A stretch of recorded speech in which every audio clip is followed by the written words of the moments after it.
Hey, I'm going to be cooking today.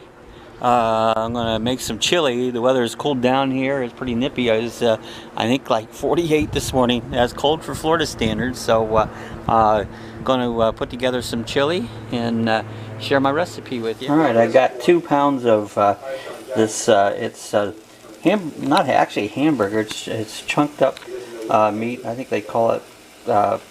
Not so sure what they call it, but anyways, and then some sausage here. We're going to brown that up first. So actually what I got is mild Italian sausage ground. So I've got a pound of that. I also got 2.35 pounds of carne pica large. I don't know how to even say it, but I'm browning both of those. Alright, I'm browning up my chunked up beef and Italian sausage there. I'm browning them up in the same pan that I'm going to make the chili in. And these are the ingredients I'm going to be using. Of course, chili powder. I always put some beef broth in it to give a little liquid to it. And pinto beans, a couple cans of those, some diced tomatoes. I'm going to cut up a nice sized onion, some jalapeno, one sized jalapeno, and some garlic cloves. So these are the ingredients for my my chili on a cold day. Alright, the beef and the sausage, ground sausage, is browning up really nicely. That even smells good already. Alrighty, I've added the onions to the beef and the sausage mixture. Let them render together for a little bit here.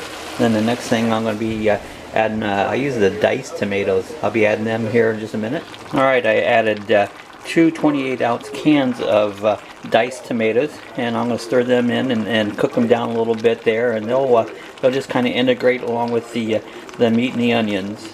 Alright, now I'm going to be adding, this is 1 whole jalapeno.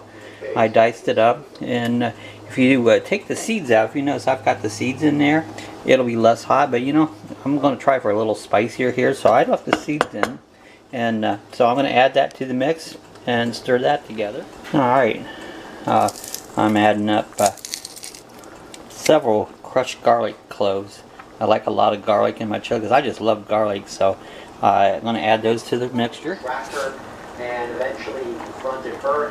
Okay, at this point I'm going to add the chili powder. You see there's about a half a bottle, and I'll put just about that half a bottle in there to get a nice chili powdery taste. Mix that all up and let it just simmer together. Alright, now I'm going to add, I've got two 15.5 ounce cans of pinto beans. So I'm going to add both of those cans of pinto beans to the mixture.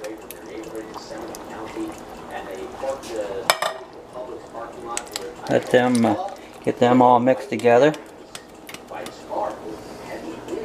So, and besides that, I always like to put a little oregano. So I'm going to put a nice little dose. I don't measure nothing. I just put it in when I see it looks like a nice amount, which that does right there. I've got a little bit of smoked paprika. I'm going to add a little smoked paprika to it. You know, probably a teaspoon of it there. And some ground cumin. It gives it a nice smoky taste there with the ground cumin.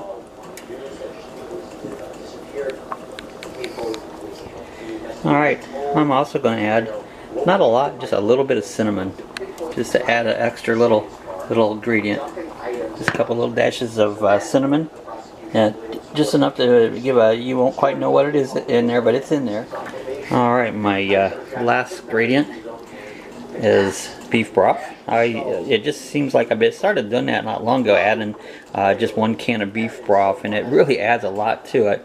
And this is a 14.5 ounce can of beef broth, and so I'm going to add that to the mixture. And this will be all my ingredients in there. And now I'm just going to give it a good stir and just let it simmer together for a while there, and we'll soon see what we come up with.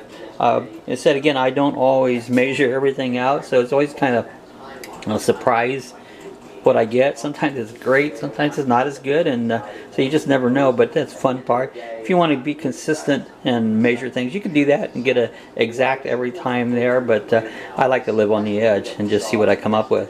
Alright, here's a bowl of my chili. We'll see how it comes out. We're going to give it a try and See if we like it or not. All right, we tried the chili. It was really good. Recipe worked out good. Sometimes it doesn't come out so good, but this time was a winner, and so it was good on a cool day. It's not that cold, but it's cold here. I mean, it's probably in the upper 60s right now. Actually, it feels kind of nice. But this is Florida winter.